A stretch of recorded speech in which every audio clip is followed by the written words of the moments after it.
Welcome back to Morning Cup. I am so honored today because I have Vicky Weber with me. Vicky is a musician and an elementary educator with a love for children's literature. As a Puerto Rican author, she strives to create picture books that are fun, engaging, and educational. All her current titles are based on her background in music education or her heritage. Thank you so much for being here today, Vicky. Thank you for having me. Excited to be here. Absolutely. It's exciting to have you because I know you just really focus on children in particular. And I have such a soft spot for children and just the education system as well. But I love what you've been able to create. So if you could just kind of take us through the journey. When I was still teaching, I'm a former elementary educator. I had all these ideas and I wanted to write a book, but I didn't think that was something that could happen. I thought it was going to be a pipe dream, one of those things that you say, wouldn't that be nice when you look back at your life? But I was sitting down one day and my husband asked, well, why not? You want to do it, so why not? And I didn't have a good argument against it. So we dove in and tried to figure out, okay, how do I make this happen? What are the different possibilities? And I ended up deciding for my first few books on self-publishing being right for me. So I wrote my story, went through the process, and within 9 months, I became an Amazon bestseller. And just a few months after that, Disney actually reached out to me, and I penned one of the Step Into Reading books for Disney's Encanto. And from there, I have now been self-published, traditionally published. I do have a literary agent through East West Lit. And it's completely changed my life, my family's life. And honestly, I didn't realize how realistic of a dream it was until I was in the middle of it. That is incredible. I love stories like that where it was like, why not? There's no reason not to. And I love that your husband asked that to really allow you to start using that creativity in a different way than you already were. But I'm curious, what was that process like after like Disney reached out to you? Like, what was that whirlwind for you, if it was? Well, first of all, it's funny because I have people ask me or like treat me like I'm a celebrity. I'm not a celebrity by any means, but so oftentimes I'll be, on Facebook, somebody will be like, oh my gosh, the Vicky Weber responded to me. And I'm like, guys, I'm not that popular. It's just me over here. So a lot of that can be, a little bit weird, just in the sense that when you write a book and you become an author, it's this natural just thing. And that's why people think it's so unachievable and it's so difficult to do. Mm-hmm. When it comes to self-publishing, being successfully self-published is difficult because you are the publisher. So you have to know all the technical things to know how to sell your book. You also have to know things about graphic design and how like tall the text font needs to be, all these little things that you'd never, ever think about in a million years. When you're traditionally published, a publisher handles all of that for you. When you are the publisher, you have to some degree know these things in order to communicate with your team effectively and bring this book to life in a way that is quality and it lives up to your vision. So when I was self-publishing, it started with writing and then a lot of editing. A lot of people think editing is just correcting grammar and spelling and punctuation, but it is so much more than that. It completely shapes your story and makes sure that your vision for the book matches what actually is on the page. It's actually trickier than you'd think. Mm-hmm. And then after that, for picture books, you hire an illustrator unless you are talented and can do it yourself. I am not. I can't even draw a stick figure to save my life. And then from there, you have to decide, okay, how am I distributing this to the world? What is my release strategy? What is my marketing strategy? Who is my audience? And yeah, it's a lot of logistics, but it's also a lot of fun. It sounds like it, especially because it is such a process and people might not know the editing process of having the font a certain way and just all the details that go into it. Because you're like, okay, I'll just write a book and then publish it and then it'll be done. And it's not that easy. It's not. It's really not. But it is it is an incredible feeling. You've created, go on and have an impact on a child, on a family, on an adult. Honestly, so many adults are the ones reading my books because they're reading to their children. Right. And I think that the best children's books are something you're passionate about, a story you wanted as a kid, or a story you look for on the shelves and can't find for your own students or your own children. And so it's a labor of love. People like to call them their book babies because they kind of are. Absolutely. And it's just writing around children too, but the parents that are reading it, they're learning something as well, of just, especially because I love that you take your heritage into it, music, education, just everything that you embody, I think is so important, especially at a young age. But then parents kind of are reliving it when they're reading to their children too. And I think it's such a beautiful, like, full circle moment for parents as well, especially bringing culture. And I don't think there's enough books. I mean, there's starting to be, but enough books around different cultures for children to learn too. And I think that's something I value tremendously. So I love that that's part of what you do as well. And I'm curious, with the whole process of publishing it, self-publishing and publishing with a publisher, what has been maybe a roadblock or two that you've experienced, or a lesson that you've learned from that roadblock? The biggest hurdle is definitely imposter syndrome. Because it's really easy when you start to think, I have this idea, I have this vision, I know who I want to help or who I want to represent or what impact I want to have. And then you start writing it and it's fine. But then the first time you need to send it to somebody else, this feeling sets in of like, maybe I shouldn't. Maybe I'm not good enough. Is this actually a good idea? Does anybody actually care? Is this going to be worthwhile? Is it going to be a waste of my money? Am I going to get criticized? All of these thoughts, resurface from, the depths of your mind. Yeah. And it can be hard to overcome if you system, they're saying, stop it. You can do this. Feedback is good. Change is good. People, these people you're sending your book to want you to succeed. They want your story to do well. And so they're not going to say, Vicky, don't publish this. This is terrible. They're going to, Vicky, here's what I've noticed. Here's what could be improved. Here's an outside perspective on what you could change or what's already going well. And so no matter how many books you write, that those feelings still creep in. I have 10 published children's picture books, 2 chapter books under a pen name. I have 1 early reader through Disney. And I still get those feelings when I sit down and write a book. Oh, is this one? Should I? I don't know, maybe. So the biggest advice I have for that is to find supportive people in your life who will help you push the thoughts aside. You push the discomfort, and always ask yourself, when someone gives you criticism, is there some truth to it? Because sometimes there will be, and it's something you can change. And other times there's not. And you need to accept it that they don't know what they're talking about and ignore it. Well said. It's really good advice because I do think, it goes back to having such a supportive network around you, that people that love you and care about you, they want to see you succeed, especially if they're working with you. They want that success for you. They want to see you thrive, unless there are not the right people in your circle. And then that's when you kind of check it at the door and check your circle, as I like to say. Check your circle. I love that. I got it from someone else. It's not originally mine, but I loved it. And I think it's important too. But I think that's what you're alluding to as well, of just really understanding who's around you. But really, if it has some wisdom in there of a golden nugget that can help you move forward, allowing you to really take that into consideration and be able to be more successful if that's the road you want to go on. If you want to be stagnant or hear what other people are saying, it's going to weigh you down and it's going to be really heavy. So it's just, lighten the load a little of what makes sense. It's the little things too. Yeah. Like, just an example, one of my books, Rhythm Rescue, is a musical storybook about a superhero girl, and you have to clap the right rhythm to help her in the story and activate her superhero powers. It's really fun.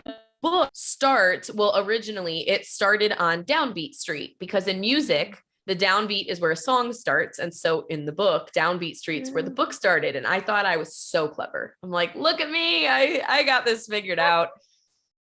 And then I sent it to one editor. She loved it. She gave me some feedback. I tweaked the book. I sent it to another editor and she says, I love the story, but I'm confused. And I said, what are you confused about? She said, why is the street sad? And I was like, what? She's like, well, the opposite of upbeat is downbeat. Why is it a sad street? And I hadn't thought about it like that. All the people I'd been sending my books to were musicians. So they got my little quirky, clever downbeat thing that made sense to them. But anybody who was a musician was going in with this lens of this is a sad book. And then it wasn't. And it was kind of off-putting. So I transformed downbeat street just into beat street.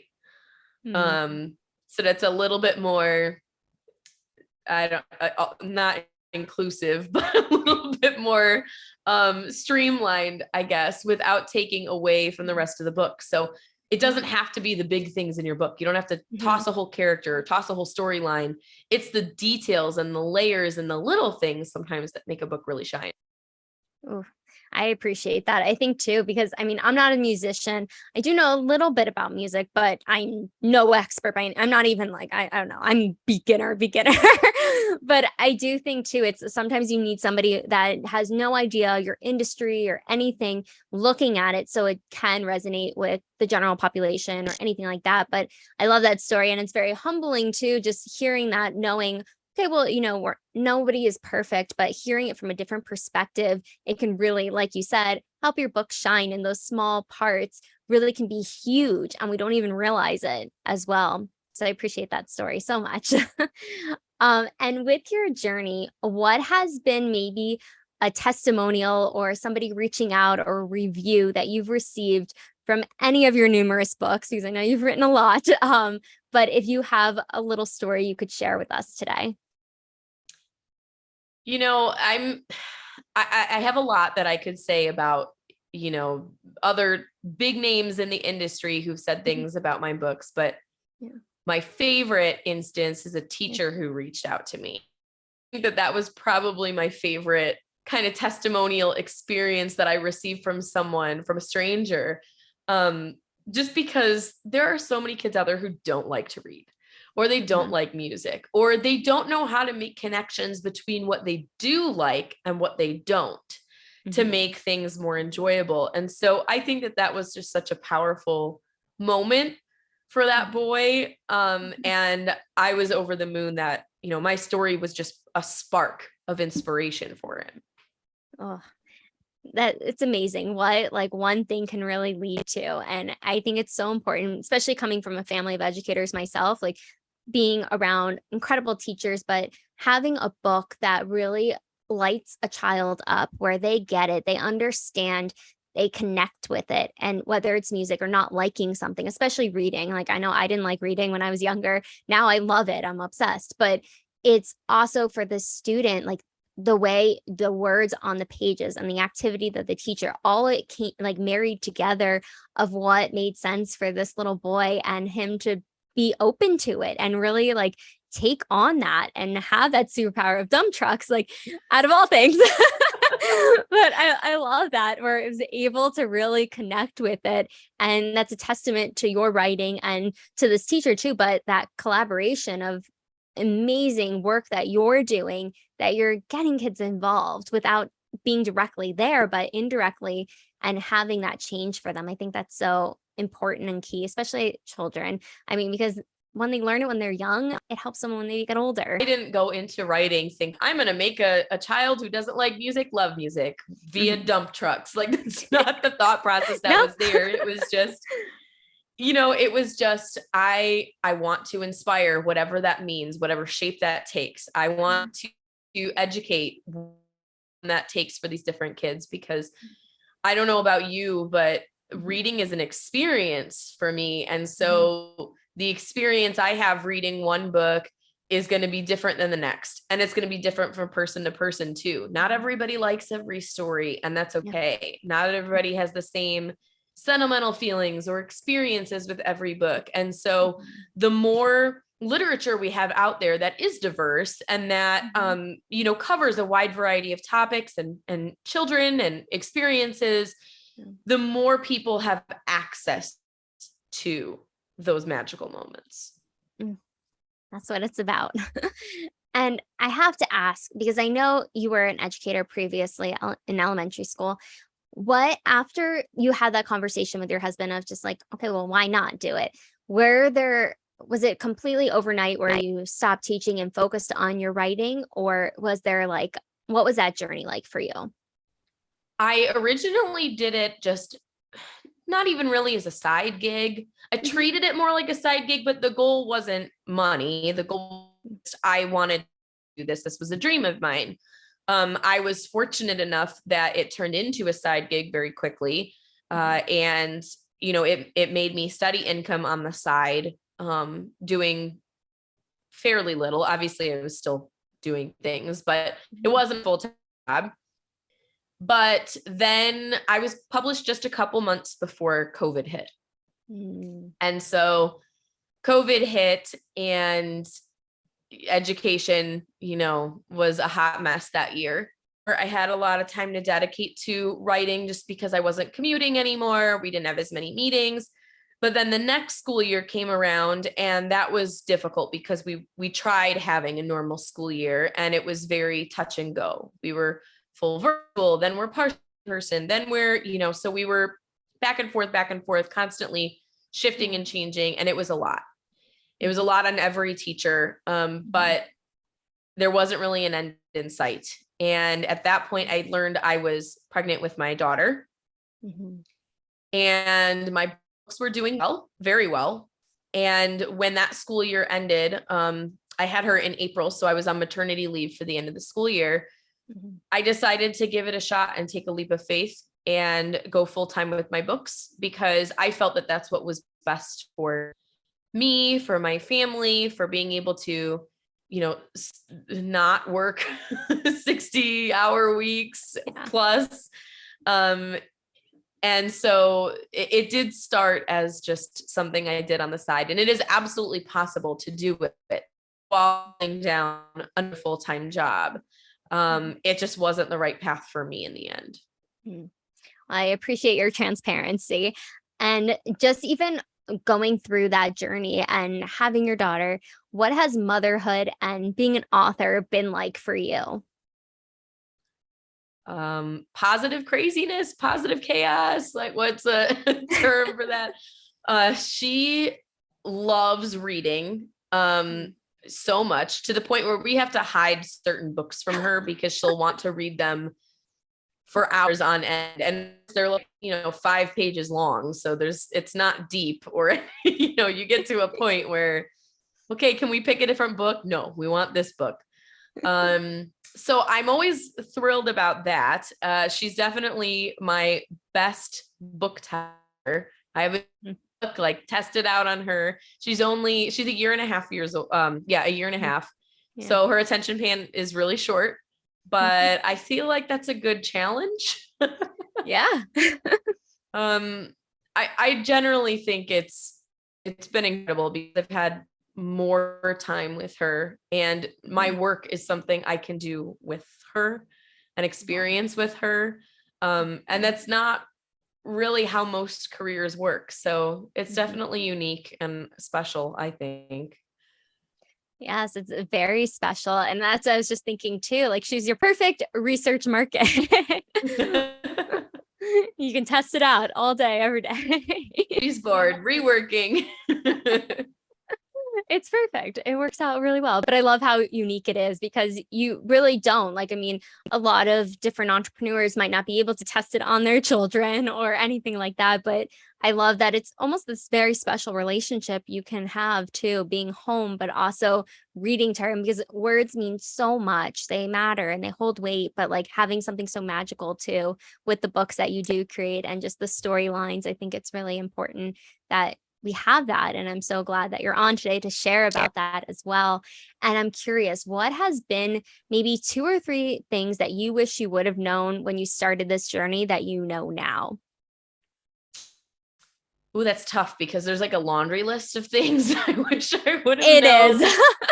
Same. Top 2, let's see. Probably the first thing would be, I wish I wish I'd done more research up front. Meaning when I was looking into the industry, obviously I was reading and I was researching, but it was surface level at first. And there were very obvious things that I didn't catch. For example, traditional publishing is free the author. They actually pay the author. So if you go to Google and you type in publishers, and somebody pops up and they tell you their rates for publishing, that's not a traditional publisher. I just had no idea about that until I was in the middle of a Facebook group conversation and someone said something that sparked me to research more. I didn't dive deep enough. Even things like self-publishing, a lot of people don't realize that when you self-publish, you are the publisher. So they'll go looking for a self-publisher. And there are dishonest scams that take advantage of people who don't know those things. So those are my two tips for the research thing is one, traditional publishers pay you. And two, when you self-publish, you're the publisher. Those two things will keep you out of pretty much any scam. And the second thing I wish I knew, I guess was, it goes back to the support system. My husband is very supportive. My family is very supportive, but the same goes with the people in the industry. When you're looking for an editor, find someone who believes in you, find someone who gets your vision and wants to help you get there. When you're working with an illustrator, they should be just as excited about what's on the page as you, because that's part of what makes it magical is their creativity paired with your creativity. So I wish I would have known how important that was as well. Not just my personal circle, but my professional circle being supportive too.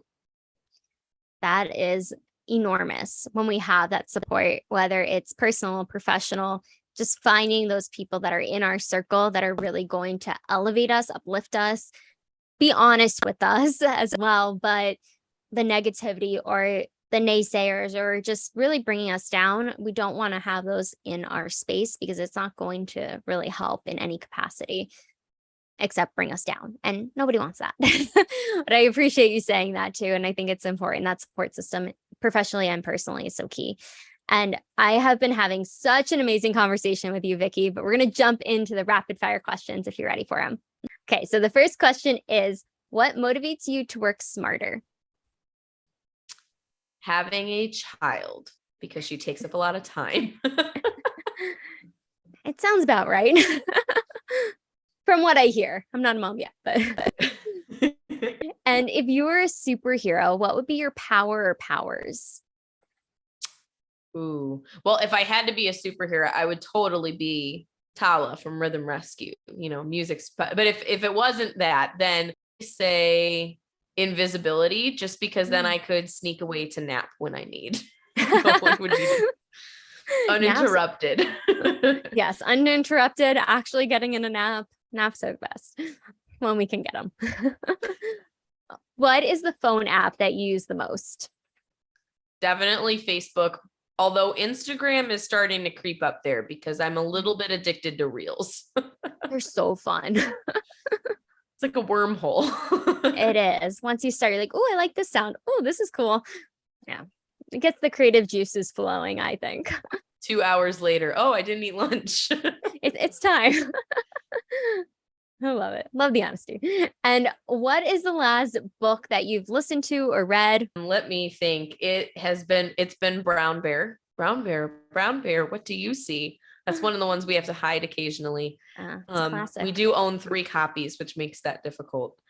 But well, it's in case you lose one, It's right there. An adult book though, would be the Cruel Prince series. So I like that one. Sounds intriguing. And what is your favorite way to spend a day off? If you aren't writing, you're just having the whole day to yourselves, whether it's with family or just yourself, what do you like to do? If it involves food, and sleep, I'm set. So breakfast in bed, lunch in bed, Done reading deal. a book, playing a game, snuggling, whatever. If there's food and there's sleep, I'm there. Sounds like the perfect combo. Recharging. And what is something an outsider wouldn't know about your industry that you haven't mentioned yet? That's a great question. The writing a book is more collaborative than you'd think. You know, you have all these professionals giving you feedback, you have beta readers, but then when you get into the marketing components, that's collaborative as well. Who you think you write for, sometimes it's the person who ends up buying your book. Sometimes it's a different audience. Other times it's not. It's exactly what you expect.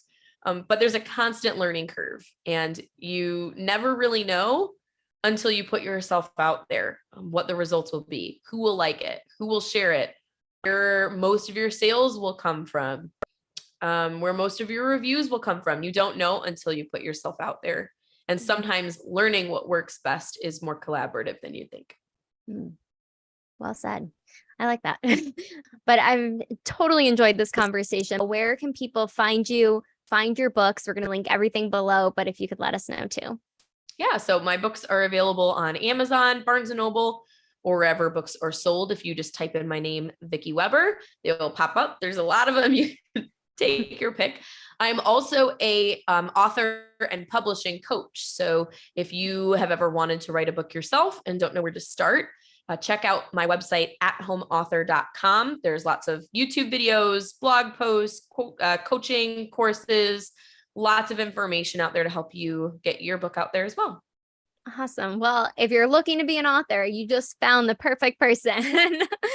But thank you so much, Vicky, for sharing your journey with us, the ups, downs, everything in between, but really how you've been able to accomplish so much. And you're so humble. And I just so appreciate your transparency and your honesty of your journey as well, and for being on today.